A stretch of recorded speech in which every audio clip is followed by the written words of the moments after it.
sa mga matitino nating mga kababayan na nandiyan sa Bureau of Immigration na makakapagturo kung paano nakataka si Alice Go using our airports or seaports, yung 2 buwang sweldo ko, ibibigay ko sa inyo. I-recognize mo. Late registration, 60 years old, 50 years old, 49 years old. Practically all the functions of a commissioner can be done by an OIC except on matters where policy will be proposed, correct? Yes, Mr. Chair. Di 99%, ganun din yun. Dahil Yes, pang sinagot, tinatanong ka lang niya kanina kung nag-commissioner ka eh. Hindi kasi nagpapalusot lang Mr. Chairman sila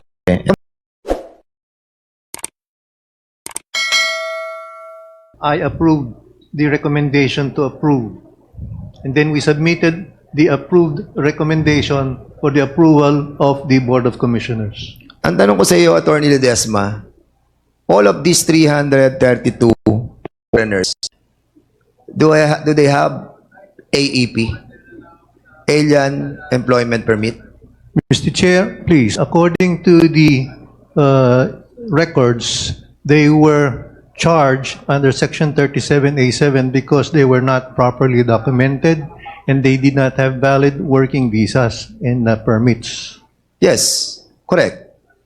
But the case against the 249 Chinese nationals were all dismissed. In other words, hindi sila na-deport. That is correct, Mr. At Chair. andito sila sa Pilipinas, gumagala pa rin sila. Correct? I do not know if they're still here in the Yes. Philippines, Mr. Chair. Andito sila. It's been 3 years. Now, ang tanong ko sa iyo, the process of getting a 9G visa is to have the AP, correct? Mr. Chair, please, the process of issuing No, 9G... answer me.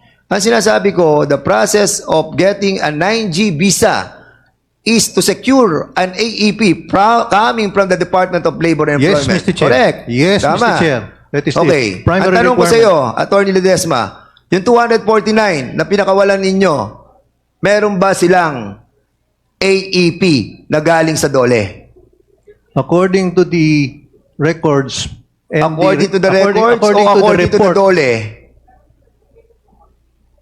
Did you have a due diligence sa DOLE about the AEP prior to your issuance of visas to 149 Chinese nationals? Do you have? we did not check You did the not get a AEP, due Mr. diligence Chair. from DOLE? DOLE. Please, DOLE. Asan ang DOLE? We invited DOLE. Can you kindly tell us kung yung sa Banban, Tarlac that was apprehended by NBI and Bureau of Immigration have AEP? How many AEPs did you release for Hongshen? Hongshen. Good evening, Mr. Chair. I'm Pago Magtoto from Dole Region 3. So, per our alien employment permit monitoring system, sir, both old and new, for year 2021, we have issued 19 AEPs or alien employment permits. And for the year 2022, Your Honors, Mr. Chair, we issued 34. Wait, 2021, you issued how many AEPs? 19, Mr. Chair. 19. Oh, Sir, Attorney Ledesma, they issued 19 AEPs, a requirement prior to the issuance of 9G visa. Para sa kalaman ng ating mga kababayan, visa, kapag sinecure mo, mabibigyan mo ng 3 taon dito magtatrabaho yung mga Chinese national na yan. Kaya ayaw nila ng SWP o yung tinatawag nating working permit. Dahil yon 6 months lang yon. And AEP is one of the requirement of the 9G visa para makapagtrabaho dito yung mga Chinese na yan. And, of course, dapat, kung magtatrabaho sila dito, priority natin mga Pilipino. Pero hindi pinaprioritize. Saan ang galing, Attorney Ledesma? Kung 19 lamang ang nakuwang nabigay nilang AEP doon sa Hongshen, yung nahuli doon na 332, pinakawalan nyo yung 249, okay? Saan ang galing ang AEP nila? They were charged, Mr. Chair, with working without visas and permits. Oo nga eh. Pero bakit nyo nga dinismiss eh? Tapos pinakawalan nyo yung 249 eh. It's a matter of the rules of evidence, Mr. Chair. That's why they were released. Wala na nga silang AEP. Di ba? Sinasabi na ng DOLE, 19 lang ang AEP. Yung 249 na dinismiss nyo, pinakawalan nyo. Wala silang AEP. In other words, kung wala silang AEP, hindi nyo sila pwede bigyan ng 9G visa. Correct? Yes or no? We do not issue 9Gs, Mr. Chair, the BSI. It's So anong in-issue nyo sa kanila? the 9G visas are issued by the Board of Commissioners through the legal division. Of course, dumadaan yan sa Board of Inquiries of Special Inquiry. Don't fool me. Dumadaan sa Board of Inquiries No. yan. Dumadaan sa AEPs, inyo. Yes. Alien employment permits, Mr. Chair, during my time there at the Bureau of Immigration, we do not process 9Gs. Hindi nyo pinaprocess ng 9Gs because ang nag-a-approve don't. ng commissioner. The 9G visa applications are processed by the legal division. Legal division. Yes. And then, saan siya dadating? Dadaling siya sa, bago siya dumating sa, sino ang pumipirma sa kanila? Mga commissioners, correct? Yes, Mr. Chair. And you are one of the commissioner. Mr. Chair, You were one of the commissioner during that time, correct? I was the executive chairman of the Board of Special Inquiry. Of course, but you are also the commissioner. Tama? Yes or no? Commissioner eh. Assign ka lang sa Board of Inquiry eh. Tama? Ikaw ay isa sa commissioner during that time, and then you were assigned as the head of executive director of the Board of Special Inquiry. Di ba? Are you a commissioner during that time? Yes or no? What time? What date, Mr. Chair? I'm asking. You know very well kung kailan ka naging commissioner. Ba't ako tatanungin mo? I was never commissioner, Mr. Chair. Ano ka doon? Officer in charge. Officer in charge. You were not a former commissioner of the BOI? Never. Ayan o. Are you Rolando de Ledesma? Never a commissioner. Mr. Chairman, I will show you. Ayan ang pangalan niya. Ronaldo Ledesma, officer in charge, commissioner. Hindi ka ba? Wait. I was officer Wait. in charge, not commissioner, Okay, Mr. Chairman. You are OIC. Yes, Mr. Yung Chair. function mo is still I commissioner. was OIC. But your function is still commissioner. OIC ka. In 2010. Okay.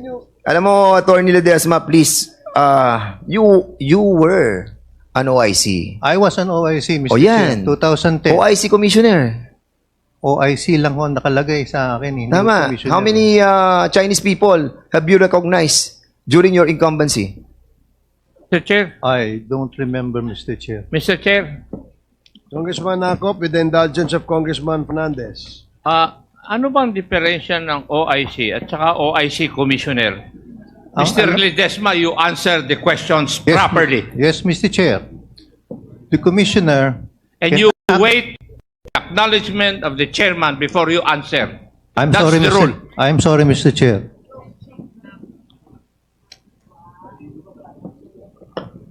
Okay, proceed. The Okay. office, Tanong ko, are you asking something? No. Let him reply first. Sige, what is your response? an officer in charge has limited powers, Mr. Chair. He cannot perform acts concerning policies.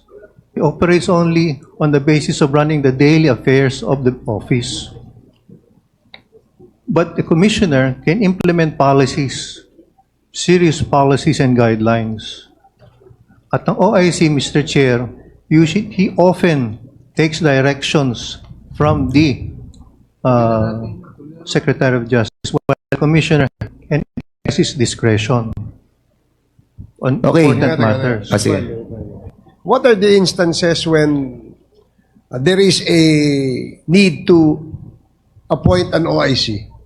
Often when, may I answer, Mr. Chair? Yes, please. Often when there is a vacancy and the vacancy for a commissioner or a deputy commissioner is vacated, Now, if there is a vacancy and an OIC is appointed and there is a need to change a policy of the immigration, can you not perform the duty of a regular commissioner?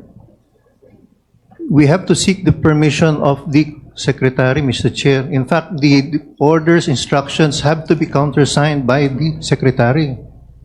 I agree, because everything that the commissioners,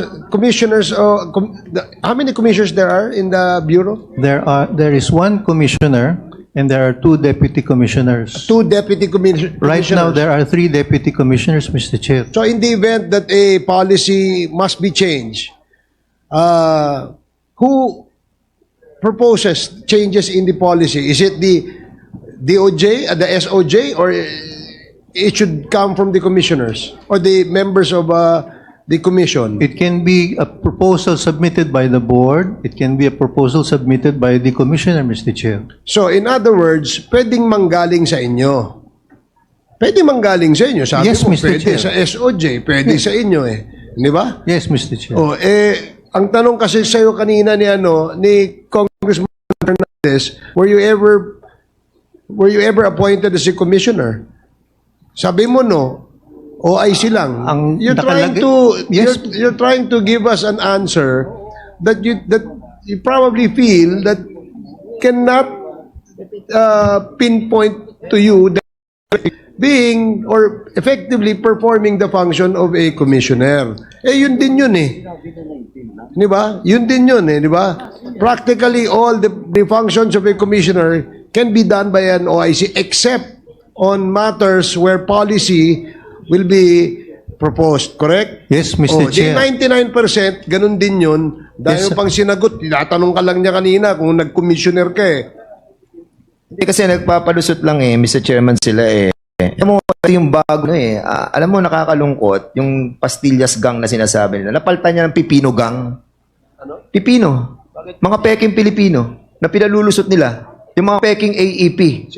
Na wala naman silang inisyu na AEP Ang Dolly 19 lang Tapos, meron doon, may AEP, nakalusot, dinismiss nila yung kaso, pinakawalan nila 249 ng mga Chinese na ngayon kasalumuhan natin, yung mga foreigners na yon. As a matter of fact, Mr. Chairman, I will show you something. Dahil ito sa ginagawa nila, yung recognizing yung ating pong mga Chinese, mga national, ayan, marami silang mga taga-ombudsman, sa ombudsman, sa mga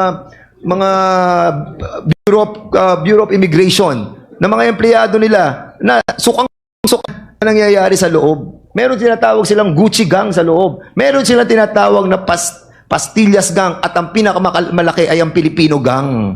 Pipino gang. Dahil mga peking Pilipino.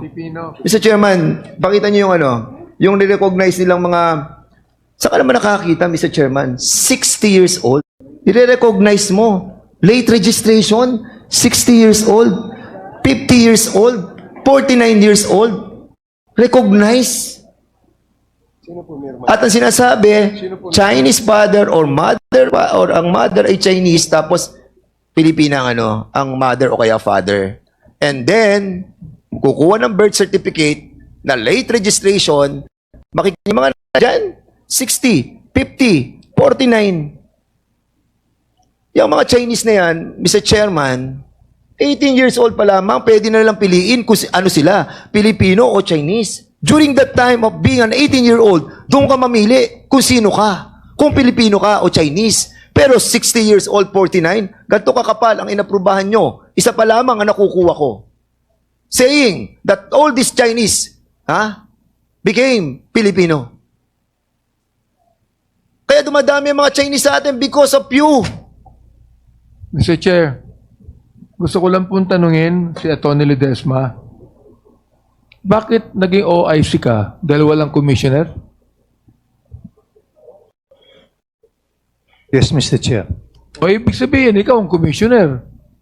Walang commissioner, ikaw ang OIC. Ibig sabihin, ikaw ang commissioner. Mr. Chair, I would like to declare that I'm going to file a resolution investigating the Bureau of Customs. The Bureau of Immigration. And Mr. Chairman, I'll be allotting